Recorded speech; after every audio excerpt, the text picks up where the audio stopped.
علیکم ورحمۃ اللہ وبرکاتہ نحمده ونصلی علی رسول الکریم اما بعد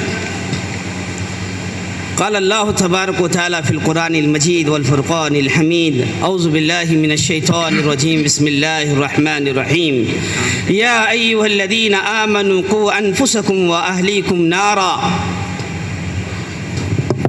قال النبی صلی اللہ علیہ وسلم شاب نشأ فی عبادت اللہ عقاب روح جب بیدار ہوتی ہے نوجوانوں میں، عقاب روح جب بیدار ہوتی ہے جوانوں میں، نظر آتی ہے منزلیں ان کی آسمانوں میں۔ معزز علماء کرام، ذمہ داران مساجد اور عزیز نوجوان ساتھیوں، یہ قابل مبارکبادی ہے کہ جن لوگوں نے بھی، جن افراد نے بھی، جن اشخاص نے بھی یہ پروگرام رکھا، قابل تعریف ہے وہ لوگ۔ ایک طرف ایسا دور چل پڑا ہے، لوگ جو ارتداد ہوتے ہوئے نظر آ رہے ہیں، اور کہیں لوگ جو مختلف چیزوں میں جو دنیا کی مبتلا ہیں۔ ایسے دور حاضر کے اندر ہم یہ عنوان لے کر اٹھے ہیں کہ ہم اپنے معاشرے کو بہترین اچھا کیسے بنائیں گے۔ آئیے اسی ضمن میں سب سے بہترین معاشرہ، اچھا معاشرہ آپ کو بنانا ہے، اس کی بہت ساری تفصیلات اللہ رب العالمین نے قرآن کریم میں بیان فرمائی ہیں۔ اگر آپ اس کی جھلکیاں دیکھنا چاہتے ہیں، سورہ حجرات پوری بھری پڑی ہے۔ رب العالمین نے سورہ حجرات کو اس انداز سے نازل فرمایا، اس وقت کے معاشرے کی جو کچھ بھی خرابیاں، جو کچھ بھی برائیاں تھیں، اسے کیسے نپٹا جائے، اسے کیسے ختم کیا جائے، اللہ نے اس ضمن میں نازل فرمائی۔ میں ان ساری تفصیلات میں گئے بغیر آپ لوگوں کو اس عنوان کے تحت کہ ہمارے عزیز محترم نے جو عنوان بنایا کہ ہم اپنے معاشرے کو کیسے بہترین بنائیں، ان میں سے ایک پہلو ہے سامعین، وہ پہلو ہے نوجوانوں کی کردار سازی۔ نوجوانوں بگڑ رہے ہیں، نوجوان بچے، نوجوان بچیاں بگڑتے جا رہی ہیں۔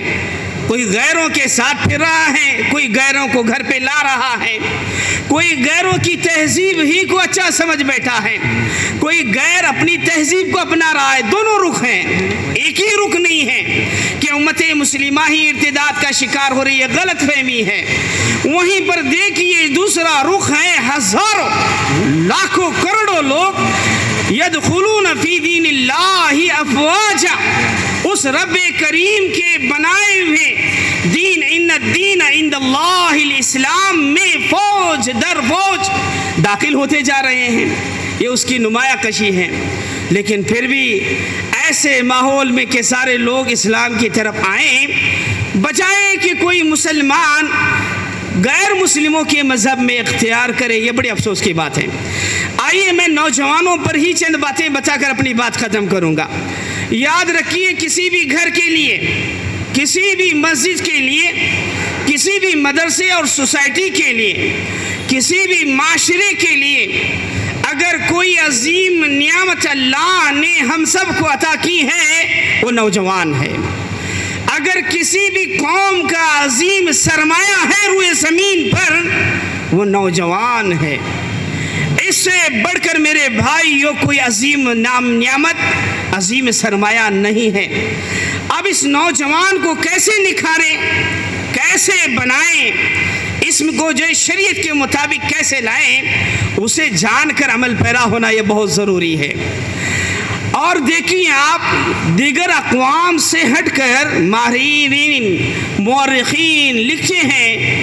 ایک مورخ انگریز کا لکھتا ہے، آتے آتے زمانہ ایک ایسا آئے گا لوگوں پر کہ سب سے زیادہ سرمایہ نوجوانوں کا کسی قوم، کسی مذہب والوں کے پاس ہوگا تو صرف اور صرف مسلمانوں کے پاس ہوگا۔ نوجوانوں کی شکل میں جو عظیم نعمت اللہ نے ہم کو عطا کی ہے، اس جوانی کو سمجھنا اور اسے بنانے کی فکر کرنا ایک والد کی، ایک امام کی، مسجد کے ذمہ داروں کی ہے۔ اب آئیے، جوانی کیا چیز ہے؟ یہ جوانی کا یہ جو لفظ ہے، طاقت، قوت، کسی بھی کام کو کر گزرنا، پہاڑوں سے کودنا، دریاؤں میں چھلانگ لگانا، آگ کے شعلوں سے کھیلنا، ایسے سارے چیزوں کے اندر کھیلنے کو یہ جوانی کا مرحلہ استعمال کیا جاتا ہے میرے بھائیوں۔ اگر اس جوانی کے اس اسٹیپ میں ہم سب مل کر اپنے قوم کے نوجوانوں کو سدھاریں گے، ان کے عقائد، اخلاق، کردار، جذبات، افکار، نظریات، احساسات، ان کی کردار سازی، دینداری، ہر اعتبار سے وہ بہترین ہوں گے۔ اگر نوجوانی کے اس مرحلے میں ہم نے عقائد پر، اخلاق پر، عبادات پر، ان کی جو نظریات پر، جذبات پر، احساسات پر کوئی فکر نہ کی، گھمرائی کے اتنے گہرے گڑھے میں جا کر گر جائیں گے، وہاں سے اٹھانا بہت مشکل ہو جائے گا۔ وہی تو اسباب ہم دیکھ رہے ہیں۔ آئیے، جوانی کا کچھ مرحلہ ہوا، آج آپ دیکھیں نوجوان تو ہماری قوم کا سب سے بڑا سرمایہ ہے، لیکن یہ ہمارے مسائل حل کرنے، ہمیں طاقت پہنچانے، ہمیں قوت پہنچانے کے بجائے آئے دن مسلمان نوجوان بچے ہوں یا بچیاں ہوں، دن بدن مسائل پیدا کرتے جا رہے ہیں، مشکلات پیدا کرتے جا رہے ہیں۔ اس کے کیا اسباب ہے میرے بھائیوں؟ سب سے پہلا سبب ہے کہ ہم نے خود اپنا مقصد تعین نہیں کیا، اور اپنے نوجوانوں کو ان کا نصب العین، ان کا مقصد زندگی کیا ہے، ہم نے اس کو واضح نہیں کیا۔ یاد رکھیے، جو بھی فرد، جو بھی قوم، کوئی بھی ہو، جب تک اپنا ایک مقصد، اپنا ایک نصب العین نہیں بناتی، وہ قوم کبھی ترقی نہیں ہوتی۔ آج ہمارے نوجوان دیکھیے، آپ کوئی بھی فیلڈ اختیار کرتے ہیں، 2 دن کیا نہیں گزرے، 2 قدم کیا نہیں آگے بڑھے، پھر مایوسی کا شکار ہو کر اپنے دونوں قدم کو پیچھے نکال لیتے ہیں۔ مقصد میں یہ لوگ ناکام ہیں، مقصد ہی نہیں بنا پا رہے۔ نوجوانوں کو اس بات کی ضرورت ہے، ہمارے اندر مقصد بنائیں ان کا۔ آپ کس فیلڈ کو اختیار کر رہے ہیں، اس فیلڈ میں آپ کو کامیابی ملے یا نہ ملے، آپ اس مقصد کو ہرگز نہ چھوڑیں گے میرے بھائیو۔ آئیے، نوجوانوں کے آج بگڑنے ہم بنا نہیں پا رہے ہیں انہیں۔ دوسرا سبب کیا ہے؟ صحیح رہبر، صحیح گائیڈنس کرنے والا موجود نہیں ہے۔ ہر شخص اپنے خیالات، ہر شخص اپنے نظریات لے کر اٹھ کھڑا ہوا ہے۔ لوگ میرے پیروی کرنے والے ہو جائیں، مجھے کچھ پیسے حاصل ہو جائے، بس مقصد بھی گو گئے اور صحیح رہبر بھی نہ ملا انہیں۔ اٹھائیے، نبی علیہ السلام سب سے بہترین قائد تھے، معلم تھے، رہبر تھے۔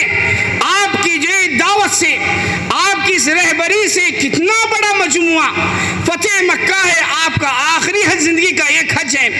ٹھاٹے مارتا ہوا سمندر آپ اپنی نگاہوں سے اپنے سامنے دیکھ رہے ہیں۔ یہ کیا ہے؟ آپ نے انہیں مقصد بھی واضح کیا، نمبر 2 آپ نے انہیں صحیح رہبری کی۔ رہبری نہیں ہے ہمارے نوجوانوں کو صحیح، وہ من چاہا زندگی، من چاہا جو خواہشات پورے کرتے جا رہے ہیں۔ تیسرا میرے بھائیو، یاد رکھیے، آپ نوجوان آج جو بڑے بگڑ رہے ہیں، ہم جس کو ارتداد کہتے بیٹھ رہے ہیں، مسلمان قوم اب سے نہیں، ہر زمانے میں، ہر وقت اور مستقبل میں بھی یہ قوم بڑی حساس ہے، بڑی جذبات ہے اس کے اندر، اور یہ بڑی غیور، بڑی غیرت مند ثابت ہوئی ہے اور ہوگی۔ کس معاملے میں؟ اپنے دین کے معاملے میں۔ آپ جو ان کے احساسات کو، ان کے جذبات کو کنٹرول کرنا، کیسے لے کر چلنا، یہ سیکھنے، یہ ہنر سیکھیے آپ۔ کیسے میرے بھائیوں؟ کسے احساسات کہتے ہیں، جذبات کہتے ہیں؟ آپ دیکھیے، قرآن کریم مقدس کتاب ہے، اس کا لفظ کا ادب و احترام ایک نوجوان مسلمان ہر شخص کرتا ہے۔ اب کوئی ایک شخص اسلام کے متعلق ہو، یا قرآن کریم کے بارے میں ہو، نبی علیہ السلام کے بارے میں ہو، یا مساجد پر کوئی کلر پھینک دیا، کوئی غیر شرعی جھنڈا لہرا دیا، طیور، ہمارے خیالات جذبات ایک دم بگڑ جاتے ہیں، ہم کنٹرول نہیں پاتے، قانون میں رہ کر اس کی کیا کارروائی کرنا چاہیے اسے ہم نہیں کر پاتے۔ کیا ہوتا ہے، ہم احتجاج کرتے ہوئے نکل پڑتے ہیں، اس میں جو خطا کار ہیں، غلطی جس نے کی ہے اسے سزا ملنے کے بجائے غیروں کو سزا دے بیٹھتے ہیں، معصوموں کو ہم سزا دیتے ہیں۔ ہوتا کیا ہے انجام؟ ہمارا جذبہ صحیح ہے، ہمارے احساسات صحیح ہیں کہ کسی نے غلط کیا، لیکن بے قابو ہو جاتے ہیں، احتجاج کرتے ہیں، غلط قدم اٹھاتے ہیں۔ اس کی وجہ سے اعدائے اسلام کے مخالفین پورا غلط فائدہ اٹھاتے ہیں۔ ایسے سارے نوجوانوں کو، ہمارے قائدین رہبروں کو، قوم کی، ملت کی، دین کی خدمت کرنے والوں کو آج کیا کر رہے ہیں؟ نظر بند کر رہے ہیں۔ آپ نہیں دیکھے کتنے لوگوں کے اشخاص کے میں نام لوں گا تو آپ دنگ رہ جائیں گے۔ نوجوانوں تو نوجوان جیل کی سلاخوں کے پیچھے ہیں، ساتھ میں دین اسلام کے داعیان کو بھی ان لوگوں نے نظر بند کر دیا۔ یہ کیوں کیا؟ ہم نے احساسات کا، اپنے جذبات کا صحیح استعمال نہیں کیا۔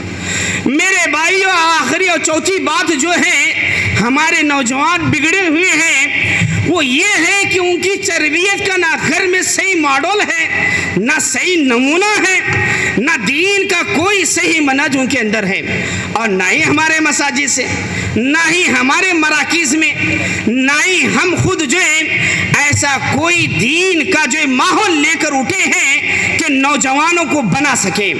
اب نوجوانوں کو دین کا کوئی پلیٹ فارم صحیح انداز سے نہیں مل رہا ہے۔ وہ لوگ کیا کر رہے ہیں؟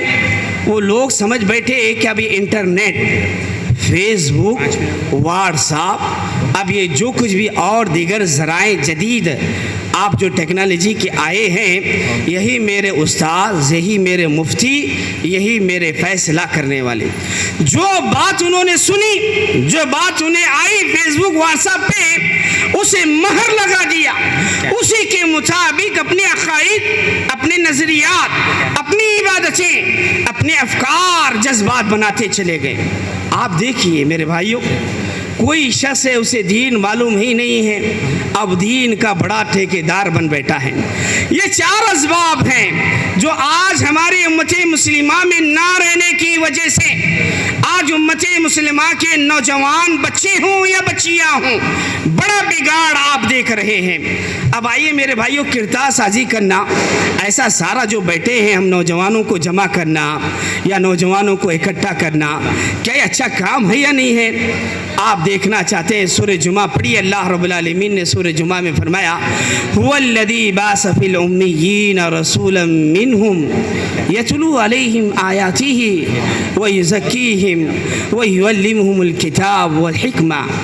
اللہ نے فرمایا ہم نے امی میں سے ایک رسول بنا کر بھیجا، انہیں اللہ کی آیات پڑھ کر سناتا ہے، اللہ کی آیات پڑھ کر سناتا ہے، وَيُزَكِّيهِمْ ان کے نفسوں کا تزکیہ کرتا ہے، اور انہیں کتاب اور حکمت کی باتیں سکھاتا ہے۔ اس کے بعد والے لفظ کو آپ غور کریں، در حقیقت تم لوگ اس سے پہلے واضح گمراہی میں تھے۔ کیا گمراہی نہیں تھی؟ بت پرستی عام تھی، اللہ کا نام لینے والے نہ تھے لوگ، یہ شراب، کباب، زناکاری، سٹہ بازی، بے طرح کی برائیوں میں تھے۔ نبی رسول آئے، اللہ کے رسول نے ایسا کام کیا میرے بھائیوں، یہ سب کے سب ان برائیوں سے باز آئے۔ یہ بڑا کام ہے، اچھا کام۔ اب آئیے ہم اپنے نوجوانوں کو کیسے بنائیں؟ آپ نے اسباب ذکر کی، یہ تو جو نہیں ہے، اب اس کے کچھ باتیں ہیں جنہیں ہم بنا سکتے ہیں۔ پہلی چیز میرے بھائیوں والدین ہیں، والدین اپنے بچوں کو بنا سکتے ہیں، والدین ہی سے بچے سیکھتے ہیں، بڑوں سے سیکھتے ہیں۔ بڑے اچھے ہیں، عبادت گزار ہیں، تہجد گزار ہیں، شریعت کے پابند ہیں، حلال و حرام کی تمیز ہے، حقوق اللہ، حقوق العباد کو نبھا سکتے ہیں، بچے اسی ڈھنگ میں چلتے بڑھتے ہیں۔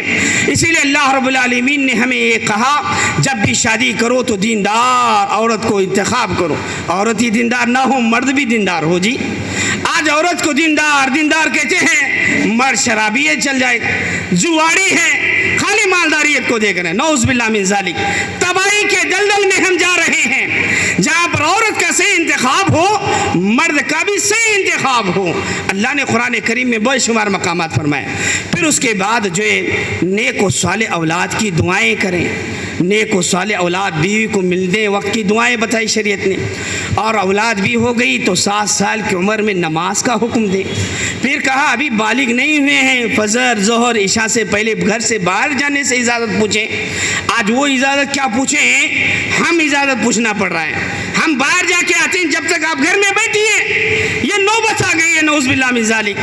ہم نے کوئی توجہ ہی نہیں دی۔ والد کی حیثیت سے اپنا کردار نبھائیں، کیوں کر ہمارے بچے بگڑیں گے۔ میرے بھائیوں، والدین کی ذمہ داریاں تو بہت ساری ہیں۔ والدین اس وقت میں جو کردار اپنے نوجوان بچے اور بچیوں کو بنانے میں کر سکتے ہیں، کوئی نہیں کر سکتا، اس سے کوئی نہیں کر سکتا۔ اتنا ان کا دونوں کا گہرا رشتہ ہے، وہ والد وما ولد کہا گیا قرآن کریم میں۔ اسی لیے یہ دعا بھی سکھائی گئی ہے، اللہ ان دونوں پر رحم فرما جس طرح سے انہوں نے بچپن میں رحم کیا۔ ہمیشہ یاد رکھیے، یہ اولاد ہی کو بنانے اور بگاڑنے کا ماں باپ کا کردار ہے۔ یہ ہماری چھوٹ ہے، تو جا جس کے ساتھ چاچی ایک محرم ہے، غیر محرم ہے، یا اوریانت ہو رہی ہے نہیں ہو رہی ہے، تو اپنی ضرورت پورا کر، اپنی ڈگریاں وغیرہ پڑھ لے، بات کے مسائل ہیں وہ دیکھ لیں گے۔ یہ کون کر رہے ہیں؟ والدین کر رہے ہیں۔ امام کہے گا گریبان پکڑ لیں گے لوگ، آپ کیسا کہے۔ میرے بھائی، والدین عظیم کردار ادا کر سکتے ہیں اپنے بچوں کو بنانے میں۔ آئیے دوسرا کردار کیا ہو سکتا ہے؟ شیخ محترم نظامت سنبھال رہے ہیں، مسجد نبوی سے بہت ساری باتیں ذکر کر رہے ہیں۔ اب آئیے نوجوانوں کے بننے میں، ہمارے بننے میں بھی دوسرا جو عظیم کردار ہے میرے بھائیوں، وہ مدرسہ ہے، اسکولز ہیں، کالجز ہیں۔ ہمارے اسکول کیا ہیں؟ ہمارے معاشرے میں آپ سوسائٹی میں اٹھا کر دیکھ لو، اتنے پورے علاقے میں کوئی ایک ایسا آپ جو ایک کام بتائیے کہ ہم جو اپنے اولاد کو سرو کیے ہوں۔ ہمارے بچے ایسے ایسے جگہ پر پڑھ رہے ہیں، غیروں کے عقائد نظریات خود بخود ان کے اندر رسبت جا رہے ہیں۔ مدرسہ اور یونیورسٹی اور کالجز بننے، بچوں کو بننے اور بگڑنے میں بڑا کردار ادا کرتے ہیں۔ آپ علیہ الصلوۃ والسلام کا مدرسہ کیسے تھا، آپ نے کیسے بنایا، ایک بہت بڑی تفصیلات ہیں۔ آپ دیکھیں، آپ صلی اللہ علیہ وسلم نے مدرسے سے ہی ان صحابہ کو مفسرین قرآن بنایا۔ عبداللہ بن مسعود، عبداللہ بن عباس، ابو موسیٰ اشعری، ابو ذر غفاری۔ آپ تھوڑا آگے بڑھے، ایسے نوجوانوں کو آپ نے مدرسوں سے جوڑ کر بنایا کہ یہ لوگ اللہ سے ڈرنے والے ہو گئے۔ حضرت عبداللہ بن عمر کا زہد و تقویٰ، ابو ذر غفاری رضی اللہ عنہ کا زہد و تقویٰ، صہیب بن عمیر کا زہد و تقویٰ۔ میرے بھائیوں، کاروبار کی روشنی میں دیکھیں آپ، حضرت عبد الرحمن بن عوف، حضرت عثمان غنی رضی اللہ عنہ، حضرت ابوبکر صدیق رضی اللہ عنہ، صحابہ کرام کی بڑی بارش ہے کاروبار میں۔ میں بات یہ بتانا چاہ رہا ہوں، مدرسہ جو کردار، اسکول، کالجز نوجوانوں کو آج جتنا بگاڑ رہے ہیں، اتنا بگاڑ کسی اور جگہ سے نہیں ہو رہا ہے۔ ہوش کے ناخن لو اور یہ سنجیدگی کے ساتھ سوچو کہ ہم اپنے مدارس میں، ہم اب سے کالجز، ایسے اسکولز کو جو بچے جاتے ہیں انہیں ہم صحیح مواد فراہم کر سکیں۔ اب آئیے میرے بھائیوں، اور بھی جو کام آپ نے مدرسے سے کیا، آپ صلی اللہ علیہ وسلم کو جو 2.5 سے 3 سال تک بند کر دیا گیا۔ شیب ابی طالب وہ ایک مدرسے کی شکل اختیار کر گیا۔ کیسے کیسے اچھے کام ہوئے، آپ نے کیا تربیت کی صحابہ کرام کی، ایک بڑی جو اس کی باتیں ہیں۔ اور اسی طرح سے آپ ابو ارکم کو لے لیں، اور آپ صلی اللہ علیہ وسلم کا مسجد نبوی کا ادارہ، یہ سارے تو یہی صحابہ کرام تھے، قال اللہ قال رسول کہنے والے اٹھے۔ میں اور آپ بھی جو قال اللہ قال رسول کی باتیں سن رہے ہیں، یہ وہی مدرسوں کی تعلیم ہے میرے بھائیوں۔ آج اچھے ہونے کا جو مظہر آپ کو بتا رہے ہیں اور ہونے کا جو دلیل پیش کر رہے ہیں، یہ انہی اداروں سے ہے، انہی کالجز سے، انہی مدارس سے۔ اس کے اندر یہ زندگی میں بڑا کردار ادا کر رہے ہیں۔ ہمارے بچے کہاں سے ارتداد کا مسئلہ سیکھ رہے ہیں، کہاں سے غیروں کی گاڑی، غیروں کا لباس، غیروں کی جو کھانا، ایک ڈیٹنگ پہ چلے گئے، اتنا پیسہ خرچ گیا، یہ بڑے مرغوب ہو جا رہے ہیں میرے بھائیو۔ آئیے آخری 2 باتیں بتا کر میں اپنی بات ختم کروں گا۔ دوسری جو چیز ہے وہ مساجد ہیں۔ مساجد میں ہمارے ہفتے میں، مہینے میں، 2 مہینے میں، 3 مہینے میں ایسے پروگرامات ہونا چاہیے۔ نوجوانوں کو جمع کریں، اعلانات سے کوئی جمع نہیں ہوتا۔ گھر گھر سے ماں باپ لائیں، آج مسجد کا اعلان آیا، چلو کچھ سیکھ کے آؤ۔ مسجد جو کردار ادا کرتی ہے بننے بگڑنے میں، وہ کردار کسی اور جگہ سے نہیں ہوگا، یہ یاد رکھیے۔ کیسے؟ سورہ حجرات کی ابتدائی آیات دیکھیں آپ، اللہ رب العالمین نے فرمایا یا ایھا الذین آمنوا، اے ایمان والو، اپنی آواز کو نبی کی آواز سے بلند نہ کرو۔ یہ آیات نازل ہوئی، کہیں ممکن ہے کہ تمہارے اعمال تباہ برباد نہ ہو جائیں۔ ایک صحابی رسول تھے ثابت بن قیس، اللہ نے فطری طور پر آواز ان کی بلند بنایا تھا۔ اب وہ سمجھ بیٹھے کہ میری آواز ہمیشہ نبی کی آواز سے بلند ہو رہی ہے، اب میرے اعمال سارے برباد ہو گئے، میں جہنم والوں میں سے ہو گیا۔ اب میں یہ آیات نازل ہونے کے بعد نبی کے مجلس میں نہ رہوں گا تو میری آواز نبی کی آواز سے کبھی بلند نہ ہوگی۔ گھر کے کونے میں آئے، یہ ذہن بنائے، ارادہ بنا کر بیٹھ گئے۔ آپ علیہ السلام مسجد میں آتے ہیں، درس دیتے ہیں، صحابہ کو تعلیم سکھاتے ہیں، پڑھاتے ہیں، سمجھاتے ہیں۔ آپ کی نظر سارے صحابہ پر ہے، آپ دیکھ رہے ہیں، 1 دن گزرے، 2 دن گزرے، کئی دن گزرے، آپ نے فرمایا مابال، کیا بات ہے جی؟ آج ثابت بن قیس کئی دنوں سے مجھے نظر نہیں آ رہے۔ کسی صحابی نے کہا اللہ کے رسول، میں جاتا ہوں، جا کر دیکھتا ہوں، میرے پڑوسی ہیں، میں بھی نہیں دیکھ پا رہا ہوں، میں ذرا حال ان کی خیریت و عافیت لے کر آپ کو آ کر بتاتا ہوں۔ گئے، کہا ثابت بن قیس، نبی نے آپ کا ذکر کیا اور آپ کو یاد کیا، آپ مجلس میں نظر نہیں آ رہے ہیں، کیا بات ہے؟ انہوں نے کہا دیکھو، قرآن فہمی کا طریقہ دیکھیے، آپ قرآن کو سمجھنے کا انداز دیکھیے، آج ہماری بے ادبی دیکھیے، کہاں سے ہم بنیں گے، کہاں سے نکھار آئے گا؟ ادھر درس قرآن چلتا ہے، حضرت اٹھ کر چلے جاتے ہیں، ادھر درس حدیث چلتا ہے، حضرت کو اپنی مصروفیت ہے، 5 منٹ کا وقت نہیں دے پا رہے ہم لوگ۔ ہماری کردار سازی کہاں سے ہوگی میرے بھائیوں؟ صحابی رسول قرآن کی آیت کو سمجھ لیں کہ میری آواز نبی کی آواز سے بلند ہوئی، میں اہل جہنم میں سے ہو جاؤں گا کہہ کر بیٹھ گئے۔ ثابت بن قیس کی میسج لے کر آ کر اللہ کے رسول کو بتایا، آپ نے اپنے زبان مبارکہ سے کہا انک لست من اہل النار ولکن من اہل الجنت۔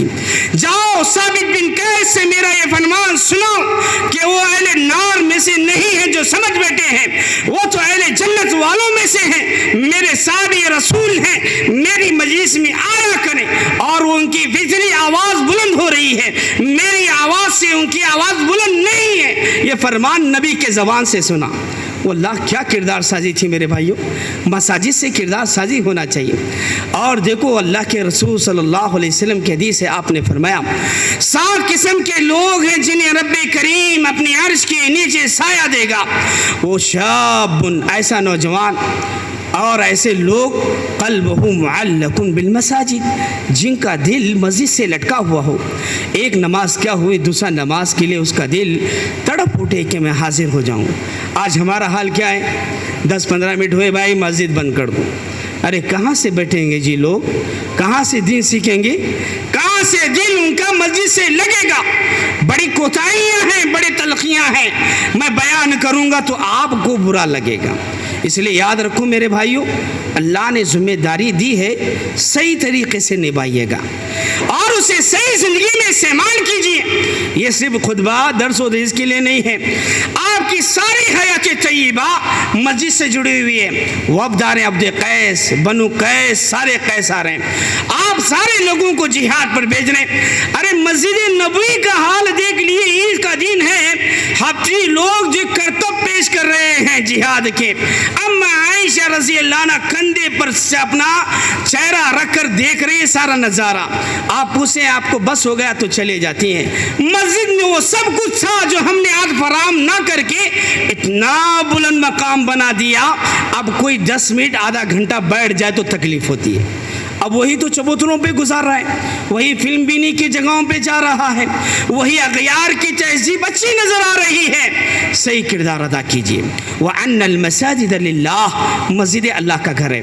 آخری بات میرے بھائیو، ایسے بہت سے اسباب ہیں، کتابیں ہیں، دوست و احباب ہیں، ایسی بہت سی چیزیں ہیں۔ آخری جو بات ہے میرے بھائیو کہوں گا میں، بات یہ ہے، اللہ کی کتاب سے اپنے آپ کو، اپنے نوجوانوں کو جوڑیے، آپ بہت ضروری ہے۔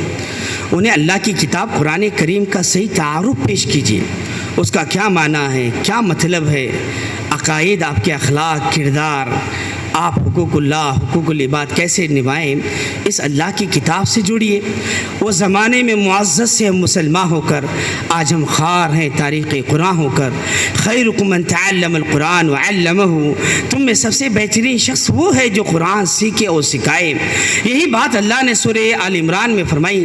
اللہ نے تم پر سب سے بڑا احسان کیا کہ تمہیں میں سے ایک کو رسول بنا کر بھیجا، وہ تمہیں اللہ کی کتاب کی آیات پڑھ کر سناتا ہے، تمہارا تزکیہ کرتا ہے اور تمہیں کتاب و حکمت کی باتیں بتاتا ہے۔ یہ کتاب انقلابی کتاب ہے میرے بھائیوں، جس نے حضرت عمر بن خطاب رضی اللہ عنہ کی زندگی کو بدل دیا، جس نے صہیب رومی کی زندگی کو بدل دیا، ابو ذر غفاری کی زندگی کو بدل دیا۔ حبشہ نجاشی کا بادشاہ تھا، ایک عیسائی تھا، اگر اس کی زندگی میں انقلاب آیا، رونما ہوا، وہ اللہ کی کتاب ہے، قرآن مقدس ہے، قرآن عظیم ہے۔